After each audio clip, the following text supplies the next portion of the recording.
desde hace ya varias semanas, algunos meses podríamos decir, seguramente va a provocar más debates en lo inmediato, en el futuro. ¿De qué estamos hablando? Estamos hablando de que el gobierno va a definir qué es violencia para limitarla en la televisión. Esta es la información que así, en crudo, ¿verdad?, uno puede expresar concretamente que se ha dado a conocer en los últimos tiempos. Un comité técnico acordó extender el horario de protección al menor hasta las 22 horas. El gobierno quiere determinar qué se considera violencia y por lo tanto qué contenidos podrán emitirse por televisión dentro del horario de protección al menor. Ese horario hoy abarca hasta la hora 21:30, puede extenderse hasta las 22 horas si prospera esta iniciativa que maneja el Comité Técnico Consultivo, que integran representantes del Poder Ejecutivo, los medios de comunicación, publicistas y periodistas, además de organismos internacionales. El trabajo refiere a la protección de los niños en los medios de comunicación, en particular en la televisión, y está fuera de la discusión lo que ocurra en Internet. El disparador de este debate fue el tratamiento mediático que se le dio al asesinato del joven planchero en La Pasiva, ustedes recuerdan, en mayo último, un hecho ocurrido allí en la avenida 8 de octubre y Garibaldi.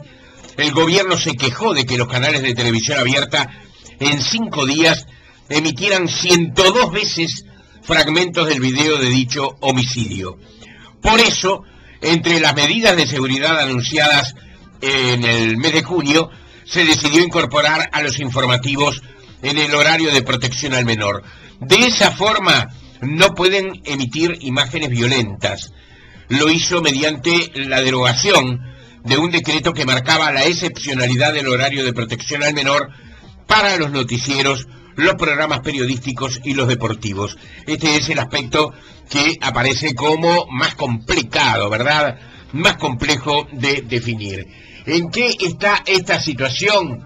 Bueno, estamos en línea precisamente con alguien que participa en este consejo, en este comité técnico. Me refiero al director Jorge Luis Ferrando, psicólogo, integrante del INAU, director del INAU, a quien estamos dando los buenos días. ¿Qué tal, Ferrando? Buen día. Buen día, Traverso. Gracias por recibirnos. Bueno, como tú decías, es un ámbito muy propicio para trabajar sobre algunos temas que tienen que ver con la infancia y los medios. La situación de La Pasiva fue un desencadenante de la necesidad de trabajar algunos temas que nosotros por lo menos teníamos inquietudes de un tiempo atrás, porque a veces recibimos denuncias por situaciones de violencia, pero a veces recibimos denuncias por espectáculos como el baile del caño o por dibujos animados que también se entienden como muy violentos.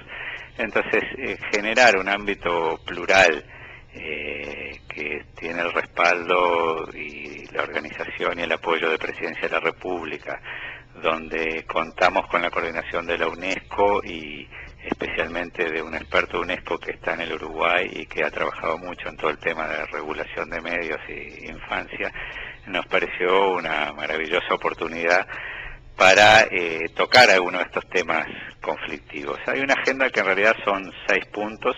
El primero es toda la revisión del marco normativo.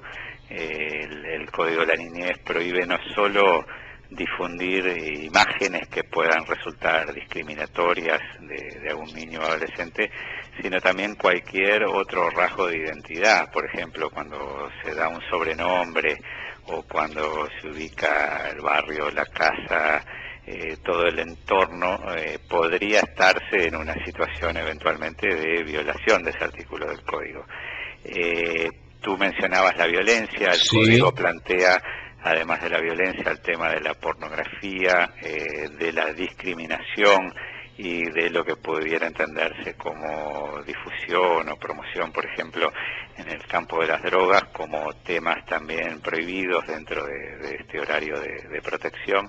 Y sin duda las sociedades cambian, hay cambios culturales, cosas que a nosotros nos podían parecer terribles 10 o 15 años atrás, hoy quizás están más instaladas en la vida cotidiana, lo que no necesariamente es bueno, pero quizás cosas que a alguien le resulta muy violento, a nuestros adolescentes le puede parecer algo normal, o también el lenguaje, las malas palabras, también el tema del lenguaje está dentro de los elementos. El maltrato del idioma. Claro. Entonces, este ámbito, además de discutir sobre estos temas que para hacer recomendaciones al Ejecutivo, toma en cuenta, a partir de esta colaboración de la UNESCO también, conocer un poco más de lo que pasa en otros países, para tener algunas referencias de lo que ocurre en Uruguay y también eventualmente tomar ideas que puedan servir. Está incluido también todo el tema de la publicidad, la participación de niños en la publicidad y también la publicidad para niños, y si debería haber o no algún tipo de restricciones, igual, por ejemplo, Suecia, por ponerte un caso extremo, prohíbe publicidad dirigida a menores de 12 años, incluso prohíbe la publicidad para niños en el horario que ellos tienen para programas infantiles. Bueno, en otros países más bien se va a mecanismos más abiertos, dentro de un esquema que hay bastante consenso, te diría yo, en el comité, que es ir a lo que llamamos la corregulación, es decir, que el Estado marca las líneas generales, marca las grandes pautas, lo que obviamente esto tiene que expresarse en las leyes, en la normativa, y se busca que las empresas, tanto canales de televisión como las radios, como los diarios, asuman códigos de ética y ciertas pautas de autorregulación, de modo de ir a un esquema que fomente la participación, el desarrollo democrático, y donde no esté todo permitido, pero donde tampoco estemos pensando únicamente en la prohibición. Por eso hay también otro punto importante, que es la promoción de contenidos para niños.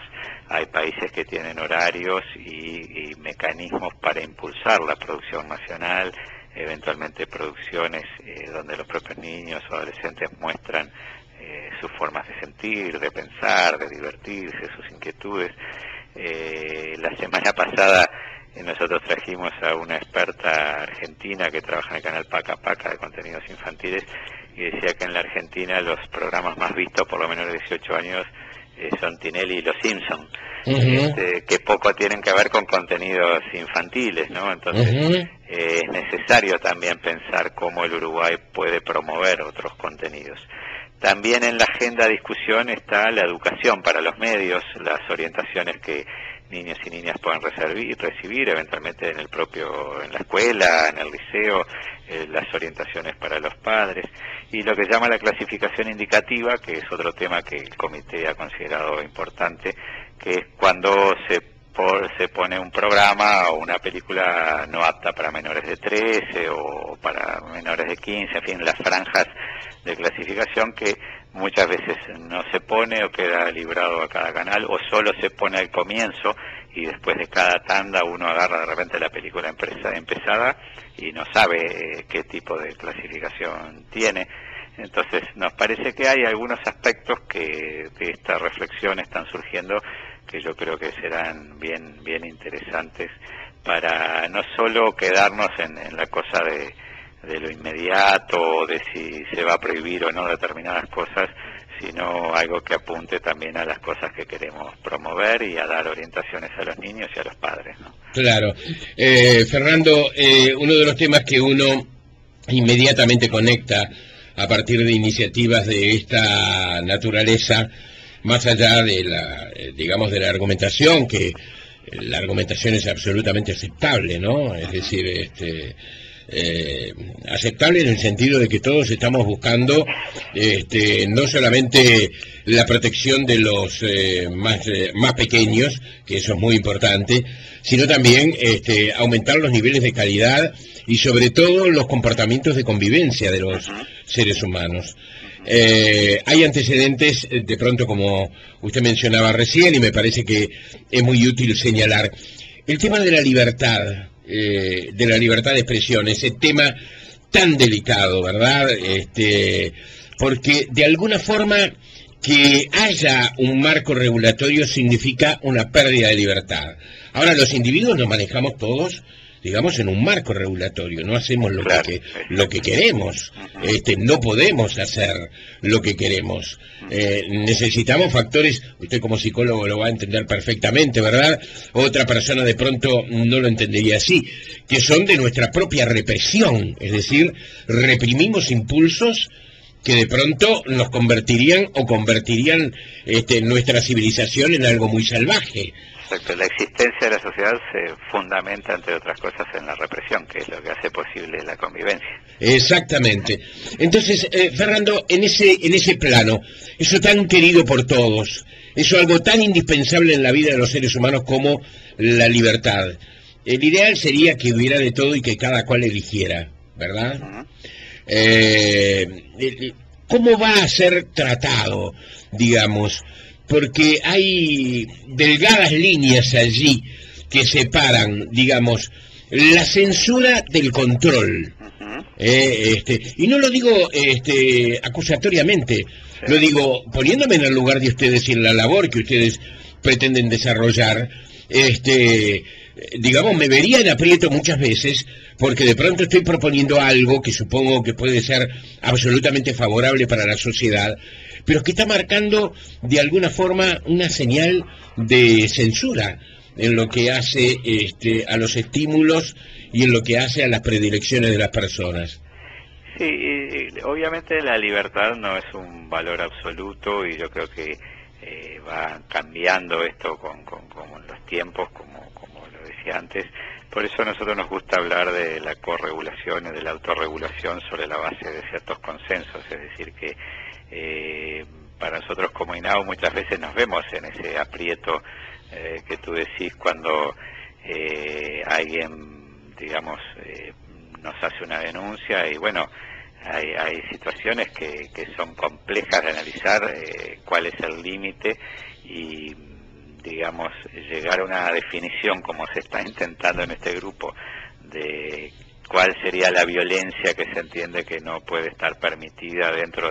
Es decir, hay una violencia que es delito, que es obviamente, bueno, cometer un asesinato, atacar a una persona, claro, o promover actividades ilegales o hacer una promoción explícita de la violencia.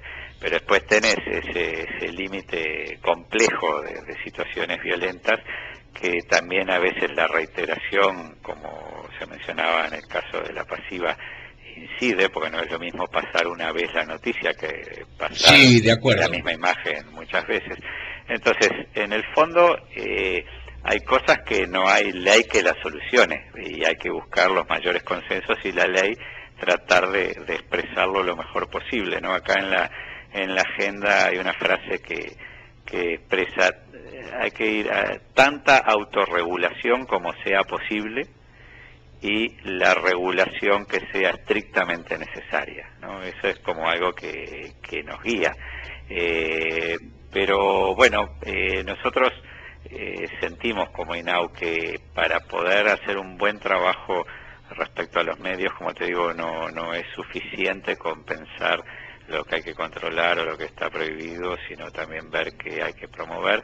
Y dentro de eso nosotros entendemos además que sería muy oportuno tener una comisión asesora conformada por gente que pueda ser reconocida, con cierta trayectoria, que cumpla una función de monitoreo y de seguimiento de los medios. Esto es una experiencia que hay en otros países, en Chile, por decir algo cercano, que nos daría, me parece, a todos más garantías en este punto, ¿no?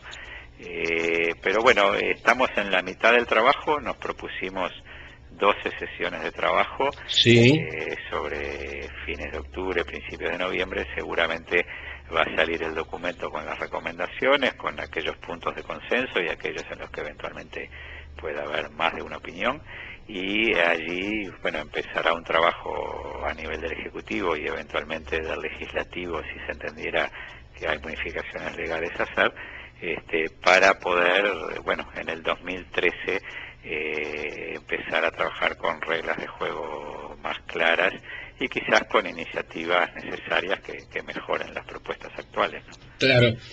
Podemos ver en la pantalla de televisión de pronto una violencia gratuita y otra violencia que es la que refleja a la realidad del mundo en el que vivimos. Y uno de los derechos que podemos tener y sentir los seres humanos que tenemos es el derecho a saber qué es lo que está pasando, el mundo en el que vivimos. Usted señalaba recién el caso de la pasiva, ¿verdad? Lo señalaba yo también, que había sido el puntapié inicial prácticamente para esta reflexión o esta iniciativa. Y bueno, allí es muy difícil rebatir lo que usted expresa, ¿verdad? Es muy difícil rebatir. Pero puede ocurrir, pensemos, teoricemos, porque la realidad tiene cosas tan impensadas, tan sorprendentes, más allá de la monotonía de todos los días, que de pronto pueden ocurrir cosas que son muy violentas.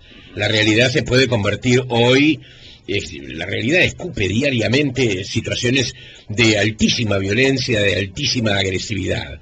Una masacre, un asesinato masivo. ¿Qué hacemos? ¿No lo damos a conocer? ¿No mostramos las imágenes? ¿Qué es más perjudicial? La ausencia de imágenes de algo que realmente ocurrió, diciéndole a la gente, por ejemplo, vean lo que pasa en estas circunstancias y frente a estas circunstancias, o eludimos eso en nombre de pronto de no bañar la pantalla de los alcances de un hecho violento. Yo creo que la información hay que darla, las imágenes, yo creo que hay circunstancias que justifican mostrarlas, eventualmente es algo que se utiliza, que ustedes mismos lo utilizan en los noticieros, que es avisar previamente a quien está mirando de que puede... Ese es un buen camino. La sensibilidad, yo creo que ese es un buen camino, y después que tú para informar de esa masacre no tenés por qué estarla repitiendo a cada rato. Podés dar la información, podés mostrar alguna imagen. No estar 10 días con lo mismo. Estar todo el tiempo con lo mismo. Yo creo que ese tipo de cosas son en las que nosotros tenemos que profundizar, que es la diferencia quizás entre dar una información acompañada de una imagen de lo que ya es como una explotación más sensacionalista de las imágenes o de la crudeza de una realidad, volviéndolo un espectáculo, lo que es el dolor humano, ¿no? Yo creo que ese es como el delicado punto en el cual uno tiene que pararse, que ese dolor, ese sufrimiento no se vuelva un tema de rating o de espectáculo morboso para quien está mirando la televisión, ¿no? Fernando, coincido en muchas cosas, permítame esto, que yo lo digo muy atrevidamente, que coincido en muchas de las cosas que usted dice, pero es evidente, y lo experimentamos diariamente en nuestro trabajo, la atracción y el consumo por parte de, no digo de toda la gente, pero de buena parte de la gente que consume a su vez los medios visuales o audiovisuales, de la violencia. ¿Por qué? Y esta la pregunta es más para el psicólogo que para el integrante del ENAU, ¿verdad? ¿Por qué la violencia nos atrae tanto? Bueno, es bravo de responderlo en tan poco tiempo. A ver, por un lado yo creo que nosotros nos olvidamos que la historia de la humanidad es una historia sangrienta y de violencias continuas, ¿no?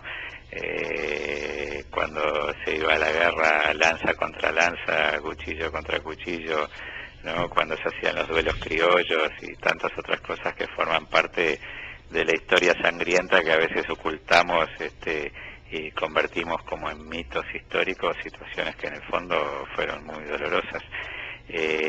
Forma parte de esa contradicción humana que a la vez que buscamos amarnos y ayudarnos y colaborar unos con otros para vivir mejor, también nos volvemos intolerantes, agresivos y violentos cuando no podemos resolver las cosas como a nosotros nos gustaría. Y yo creo que está tanto en la esencia de las personas lo uno como lo otro, no es ni somos esencialmente buenos ni somos esencialmente malos, sino que amor y odio, convivencia y violencia forman parte de la esencia humana, que se expresa de modos distintos de acuerdo a las épocas pero que no se ha erradicado y posiblemente no se va a erradicar, lo cual no nos tiene que hacer bajar los brazos y ver qué valores queremos promover. Yo creo que por eso te decía, la prohibición está bien, uno cuando educa a sus hijos le prohíbe ciertas cosas y sí, claro, ciertos no, pero sobre todo uno tiene que mostrar valores, qué es lo que quiere, qué es lo positivo de la vida, de un proyecto de vida.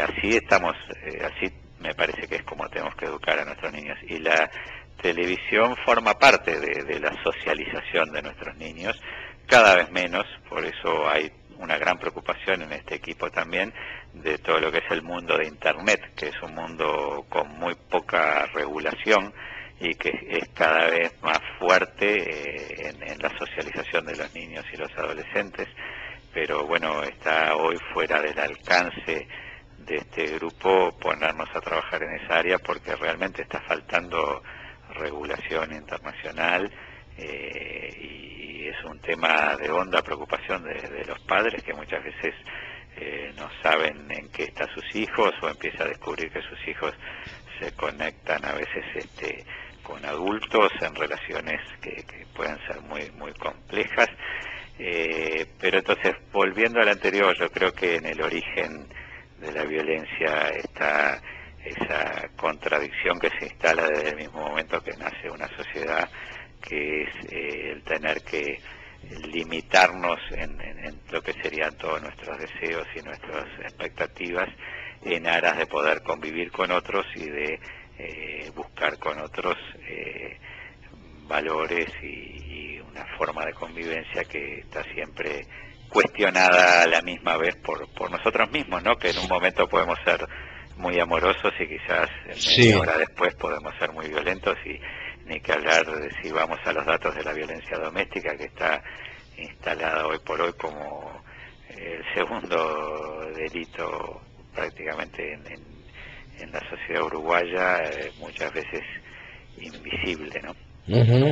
Ahí los medios han actuado muchísimo en el sentido, y positivamente en el sentido de advertir que hay una situación realmente terrible que se vive en muchos hogares en el Uruguay, ¿verdad? En la relación, en la familia o en la constitución de parejas.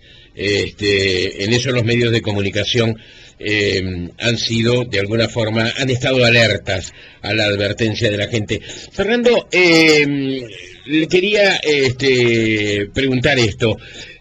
Digamos, en este marco de cosas que usted me señala, muchas veces se centraliza en los medios y los comunicadores. Yo creo que tan grave como la violencia es la pérdida de buen gusto en la pantalla de televisión, en la radio, en los medios escritos y en general. Y cuando digo de buen gusto no estoy hablando desde un punto de vista elitista, sino que estoy hablando desde el punto de vista de cómo los seres humanos nos debemos conducir frente a otros seres humanos. Usted decía hace algunos minutos, por ejemplo, ¿verdad?, esa forma desaprensiva de utilizar el lenguaje, esa forma en donde el idioma es agredido, que es uno de los elementos de identidad de los seres humanos, ¿no? A veces me enojo con Mujica también por eso, no solamente con los medios de comunicación. Pero digamos, en medio de todo eso, eso de los comportamientos, de las luchas que a veces se dan, de los conventillos, si usted me permite, que muchas veces se exponen, ¿verdad?, en programas que vienen del exterior. De alguna forma, ¿eso es violencia? ¿Ustedes lo entienden como violencia también?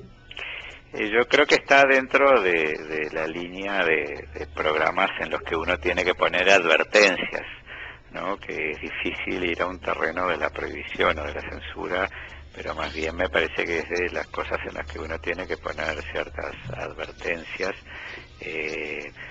Yo diría que es un concepto que quizás trasciende el tema de la violencia y apunta quizás más a los temas de la convivencia, como bien tú lo señalabas, que la convivencia tiene que ver también con el lenguaje, sí, claro, con otras cosas, pero también hay cambios culturales, ¿no? Cuando nosotros éramos adolescentes nuestros padres se enojaban porque usábamos el pelo largo y nos gustaban los Beatles y los Rolling Stones y todo ese tipo de cosas, y fue como un gran choque.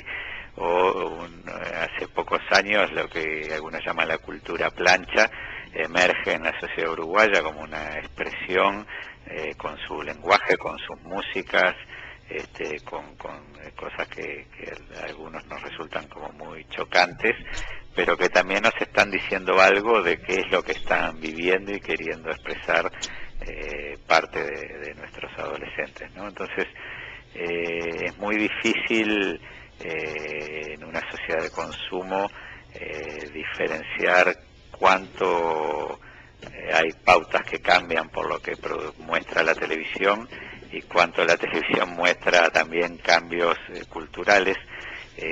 Sí, ¿quién influye en quién? Claro, yo creo que también en esto tenemos que aceptar que hay como una influencia mutua, pero yo diría que sobre todo ahí uno tendría que hacer advertencias, y creo que siempre un llamado a madres y padres a que tengamos posturas comprometidas con nuestros hijos, ¿no? Que la televisión no sea el chupete electrónico, como bien lo decía Mafalda hace ya unos cuantos años, donde, bueno, para que nuestros hijos no se aburran, los ponemos delante de la televisión, y en realidad lo que precisan es que le dediquemos un poco de tiempo, de juego, de conversación, de compartir cosas que son insustituibles, ¿no? Insustituibles, y nuestros hijos siempre van a demandar mucho más de nuestro tiempo y van a preferirlo toda la vida al mejor juguete electrónico o a cualquier programa de entretenimiento, ¿no?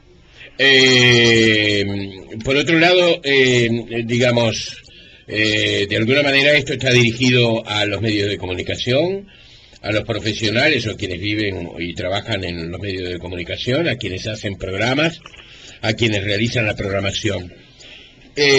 ¿No va a haber una campaña también para incentivar a los anunciantes?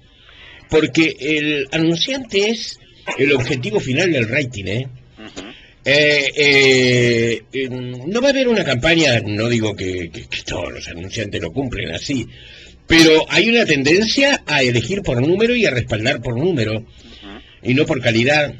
Yo no recuerdo si es Francia o Alemania, realmente se está discutiendo en estos momentos sobre hacer un rating de calidad. Es decir, junto al rating de los números, un rating de calidad. Ha surgido un problema serio. ¿Quiénes componen el jurado que de alguna manera marca la calidad de un programa? Pero volvamos a lo que le decía. También no es responsabilidad de quien solventa finalmente programas que pueden estar de alguna manera atentando con esos principios, contra esos principios que usted me señalaba. Sí, por suerte en esta mesa hemos logrado que esté participando no solamente Andeu, sino también las agencias de publicidad, las productoras, la red de canales cables del interior, junto con el Ministerio de Educación y Cultura, con Canal 5, con TV Ciudad, con las universidades que trabajan en Ciencias de la Comunicación, y es parte de los temas que se están tocando. Nosotros queremos, como digo, avanzar mucho en los códigos de ética de cada una de estas áreas, pero seguramente va a haber campañas, porque, como yo te decía, uno de los puntos es cómo educamos para los medios y cómo damos también orientaciones a madres y padres, y cómo velamos para que no haya publicidad engañosa o formas de buscar seducir a los niños para que presionen a sus padres para que compren tal o cual otra cosa. Entonces hay como dos niveles. Yo diría que hay un nivel que es todo lo que podamos ir haciendo más públicamente, pero hay otro nivel que yo creo que aporta mucho a este espacio de trabajo, que es que nos conocemos cara a cara, y que entonces se establece un diálogo directo y fuera de cámaras y fuera de micrófonos entre distintos actores, que me parece que también permite ir generando algunas confianzas como para trabajar temas más delicados, ¿no?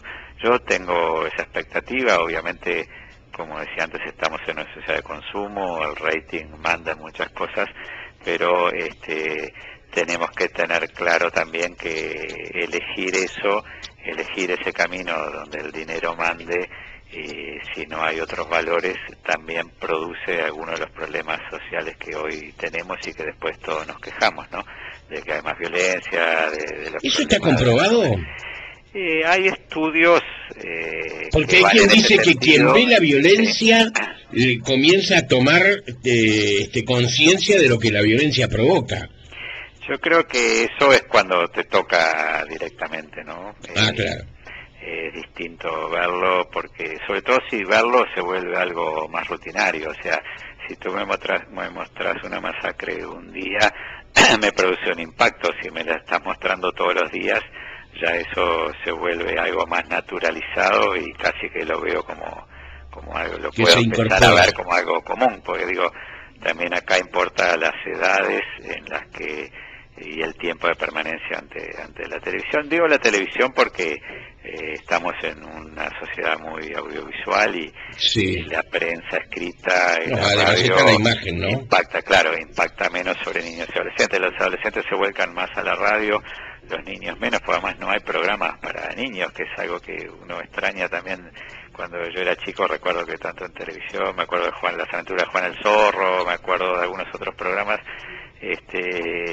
algo en la radio también, yo le ponía a mis hijos al mediodía antes de ir a la escuela, había cuentos, ahora es como que todos esos espacios se han perdido y bueno, habrá que encontrar las nuevas formas, porque no se trata tampoco de decir que todo pasado fue mejor, habrá que encontrar los nuevos modos para esta etapa, pero en otros países uno ve programas para niños, escucha en radio y bueno, y es parte interesante también de un momento familiar, quizás decir, bueno, vamos a mirar juntos algo que puede tener un contenido formativo, un contenido compartir, ¿no? Fernando, permítame una breve pausa, 2 minutos más, quiero conversar con usted. ¿Cómo no? Presentó MP, Medicina Personalizada, cobertura total de asistencia médica, 2711-1000.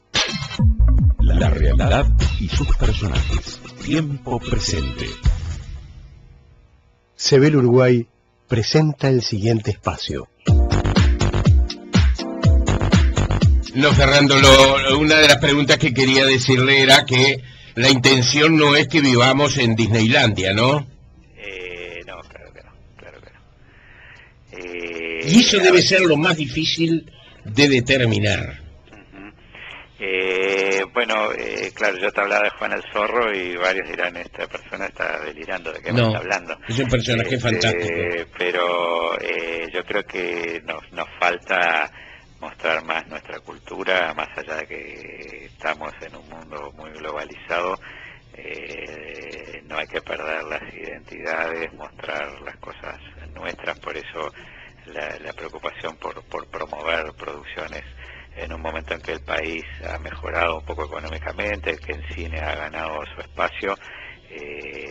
Bueno, yo creo que hay cosas interesantes que se podrían hacer y incluso han bajado los costos de producción. Y bueno, me parece que la responsabilidad social empresarial puede motivar también a algunas empresas a mostrar cosas de calidad, en la línea también de lo que tú decías, de mirar no solo el rating, sino mirar la calidad, y que como opinión pública, como sociedad democrática, encontremos posibilidades de expresarnos.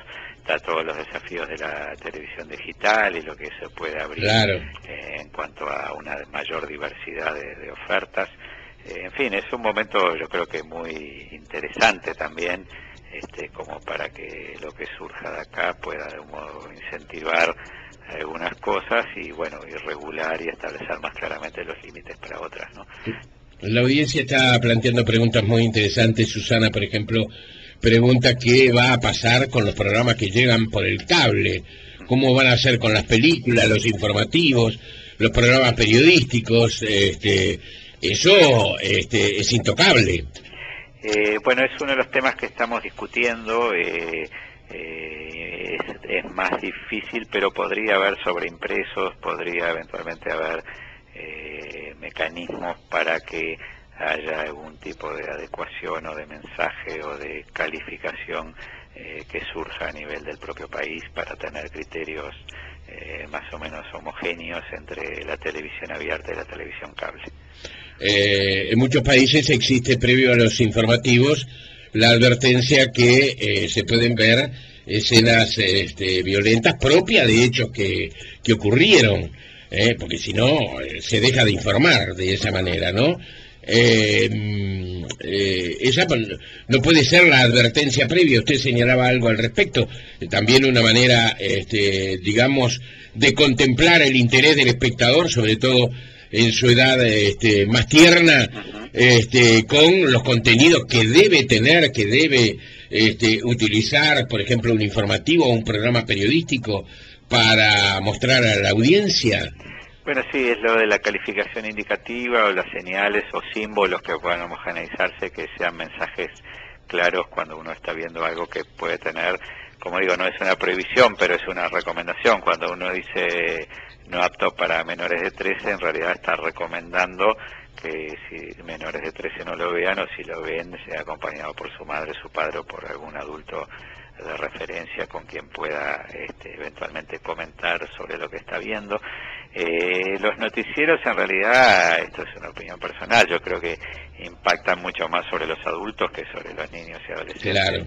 Pero la opinión de los adultos también tiene un impacto en los niños y adolescentes. Si yo a través de los noticieros me cargo de todas las noticias policiales, de las situaciones de violencia, y el mundo pasa para mí a ser un mundo básicamente violento y hostil, yo le voy a transmitir eso también a mis hijos. Entonces quizás mis hijos no lo están viendo, pero yo sí se lo voy a estar transmitiendo como mensaje, porque es lo que a mí me va quedando a través de la pantalla, ¿no? Entonces, por eso también la importancia de la educación para los medios, y de que esto sea un trabajo entre todos, que quienes están en los medios puedan mejorar las propuestas y los mensajes, y que la opinión pública también pueda expresarse, hacer llegar sus conformidades, sus desconformidades, y bueno, y eso que decía antes, tratar de promover más contenidos de calidad.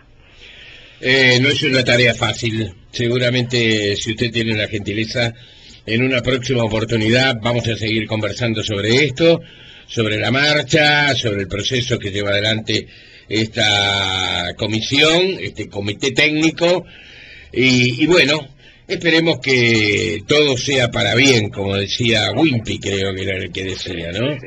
Con mucho gusto, Jorge. Yo creo que estas notas así un poco más largas nos ayudan a intercambiar y a reflexionar y a profundizar, que eso yo creo que para los oyentes también es importante, así que yo te agradezco este tiempo que destinaste al tema, y quedo a las órdenes cuando tú quieres. Cómo no, gracias al psicólogo, director del INAU, Jorge Luis Ferrando, que ha estado esta mañana con nosotros. Que tengas buena jornada, ¿eh? Muchísimas gracias. Chau, chau. Chao.